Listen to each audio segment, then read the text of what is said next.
तो यार अगर आप इंटरनेशनल स्टूडेंट से कनाडा में और आपका वर्क परमिट होने वाला है एक्सपायर, तो टेंशन लेने की बिल्कुल भी जरूरत नहीं है, क्योंकि भाई बहुत सारे ऑप्शंस होते हैं आपको आपका जो पीजीडब्ल्यूपी है उसे रिन्यू करने के, उसे आगे बढ़ाने के। तो चाहे आप भाई कनाडा में पीजीडब्ल्यू पे उसे आपको डायरेक्ट एक्सटेंड करना है, whether you are on a PR route, whether you just need a new work permit and so on. तो भाई इस वीडियो में हम सब कुछ डिटेल में डिस्कस करने वाले हैं, तो वीडियो को लास्ट तक जरूर देखना। और अगर आपने चैनल को सब्सक्राइब नहीं करा भाई, तो चैनल को अभी के अभी सब्सक्राइब कर दो। और अगर आपको कोई भी डाउट है तो कमेंट सेक्शन में बता देना भाई, तुम्हारा भाई जरूर हेल्प करेगा। और यार कमेंट सेक्शन में भाई आपको एक लिंक भी मिल जाएगा भाई मुझसे वन टू वन टॉक करने का, जो बिल्कुल फ्री होगा भाई, 10 से 15 मिनट का वो one one two one talk होगा भाई। उसका लिंक भी होगा, और अगर आपको कोई भी क्वेश्चन हो तो आप उस पर भी शेड्यूल करके बात कर सकते हो भाई। स्पॉट्स यार आपको पता है थोड़ा शेड्यूल टाइट रहता है, तो स्पॉट्स बहुत लिमिटेड रहते हैं। तो जित आपको जब बुक करना है तो जल्दी से जल्दी बुक कर लेना, बट अगर वहां पर स्पॉट नहीं है तो भाई टेंशन मत लेना। लाइक नए स्पॉट एवरी वीक आएंगे भाई बात करने के लिए। तो बिना देर करे करते हैं वीडियो को स्टार्ट।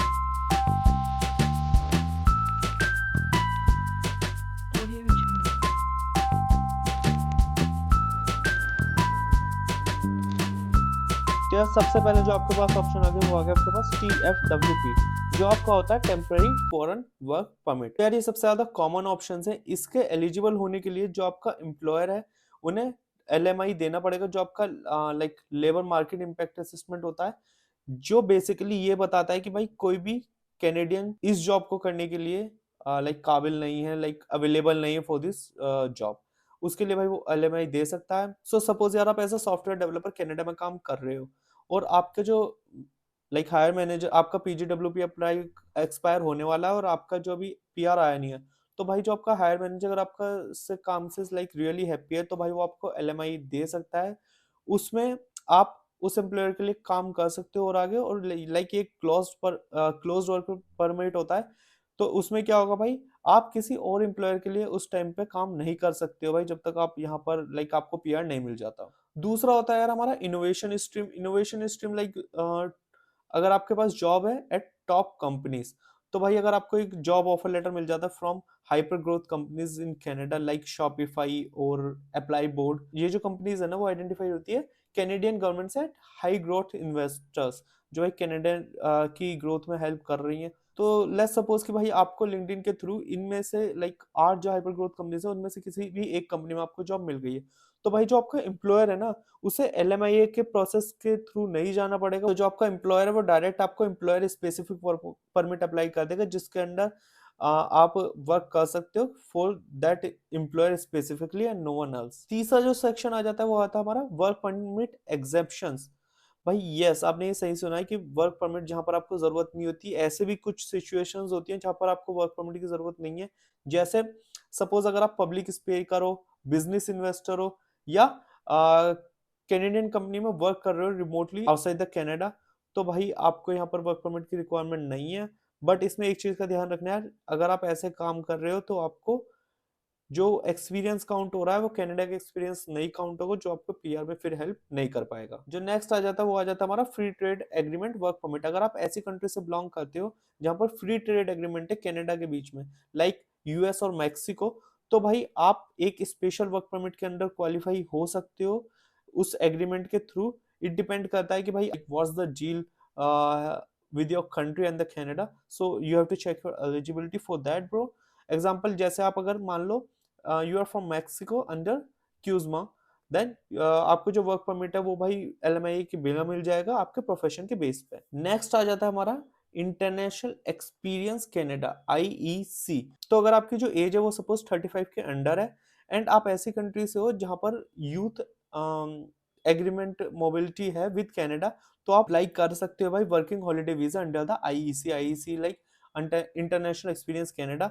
ये भाई परफेक्ट है अगर आप बहुत सारे एम्प्लॉयर्स के साथ काम करना चाहते हो, और there are also streams for young professional internships as well. इसका मैं आपको अगर एग्जांपल दे दूं, सपोज आप फ्रांस से हो और आप अभी अभी ग्रेजुएट हुए हो, तो भाई आप IEC के थ्रू कनाडा में कहीं पे भी काम कर सकते हो for any employer for 2 years.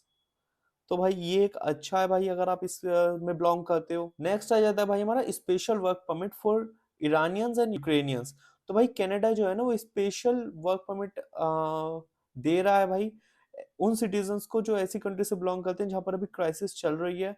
तो भाई अगर जैसे कंट्रीज हो गई आपकी ईरानियन, यूक्रेन, तो भाई आप इसमें एलिजिबल हो। तो भाई जैसे अगर आप ईरानियन हो, like you are coming to Canada on or before 28 Feb 2025, तो आप इसके लिए एलिजिबल हो। आपको इसमें कोई, अगर आप इसमें जो आपकी यूजुअल रिक्वायरमेंट्स है उससे भी मीट नहीं करते तो भी कोई दिक्कत नहीं, आपको जो आपका वर्क परमिट है वो आपके हाथ में आ जाएगा। और जो यूक्रेनियंस है उनके लिए भाई जो अराइव करा है बाय 31 मार्च 2024, वो अपना जो वर्क परमिट है उसे एक्सटेंड करवा सकते हैं under the CUAT program till March 2026। Next आ जाता है भाई हमारा स्पाउसल ओपन वर्क परमिट। अगर आपके स्पाउस कनाडा में है तो उनकी वजह से आपको भी वर्क परमिट मिल सकता है, डिपेंड करता है कि उनकी क्या सिचुएशन है इस समय कनाडा में। इसमें 3 केस आपको कंसिडर करने होते हैं। सबसे पहले तो आपका भाई जो हो गया, आपका जो स्पाउस है वो स्टडी कर रहा है आपका मास्टर्स या डिप्लोमा या PhD फ्रॉम अ कॉलेज और यूनिवर्सिटी, या फिर जो आपका स्पाउस है वो आपका कैनेडियन सिटीजन और PR है जो आपको स्पॉन्सर कर रहा है, या फिर भाई आपका स्पाउस एक high skilled working like job कर रहा है जैसे Tier 0, 1, 2,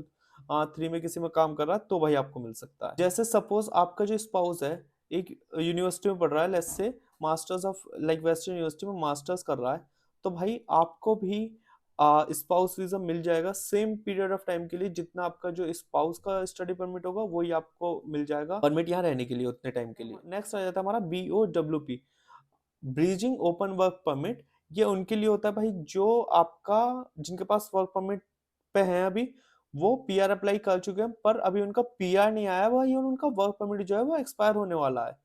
तो उनके लिए क्या है भाई, ये BOWP bridging work open work permit है, जिसके यूज करके भाई वो अपना काम कंटिन्यू कर सकते हैं जब तक उनका PR नहीं आता है। आपका 3 चेक लाइक आपको चेकलिस्ट फॉलो करनी है। सबसे पहले तो आप कनाडा में होने चाहिए वैलिड स्टेटस के लिए, वैलिड स्टेटस के साथ। दूसरा, आपका जो PR की एप्लीकेशन है वो सबमिट हुई होनी चाहिए ऑलरेडी, और आपके पास AOR होना चाहिए, acknowledgement of receipt for your PR application. सो ये वही हो गया कि भाई अगर आप कनाडा में हो एंड आपका वर्क परमिट एक्सपायर होने वाला but you have already applied your PR, then you can continue your work until you don't get your PR। तो भाई ये सिस्टम है इसका। नेक्स्ट आ जाता है हमारा यार अटलांटिक इमिग्रेशन प्रोग्राम। तो भाई उनके लिए अच्छा है जो अटलांटिक प्रोविंस में मूव होना चाहते हैं, जब आपका नोवा स्कोशिया हो गया, PEI हो गया, न्यू ब्रुंसविक हो गया, तो ये जो आपका अटलांटिक इमिग्रेशन प्रोग्राम है ये उनके लिए है भाई। तो भाई अगर आपको एक एम्प्लॉयर जॉब प्रोवाइड करता है और जो प्रोविंस है उसे एंडोर्स कर भी देती है, तो भाई आपको वर्क परमिट मिल जाएगा और साथ के साथ PR भी मिल जाएगा अंडर दिस प्रोग्राम। तो भाई ये बेस्ट है अगर आप इन प्रोविंस में जाना चाहते हो तो लेट्स सपोज फॉर एग्जांपल अगर आपको एक जॉब ऑफर लेटर मिला एक हेलिफैक्स के होटल से और वो डेजिग्नेटेड लिस्ट में है, सो जैसे ही उनका जो प्रोविंस है वो एंडोर्स कर देगी भाई, अप्रूव कर देगी वो ऑफर लेटर, तो आप अपना वर्क परमिट अप्लाई कर सकते हो और PR की भी एप्लीकेशन स्टार्ट कर सकते हो अंडर दैट ओनली।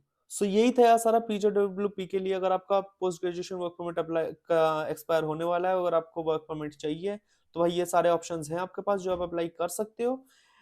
एंड आप कमेंट सेक्शन में बताना आप कौन सी स्टेटस पे हो इस टाइम, आप कौन सा अप्लाई करने वाले हो। अगर आपको कोई भी डाउट है तो भी आप बता सकते हो। मिलते हैं अपनी अगली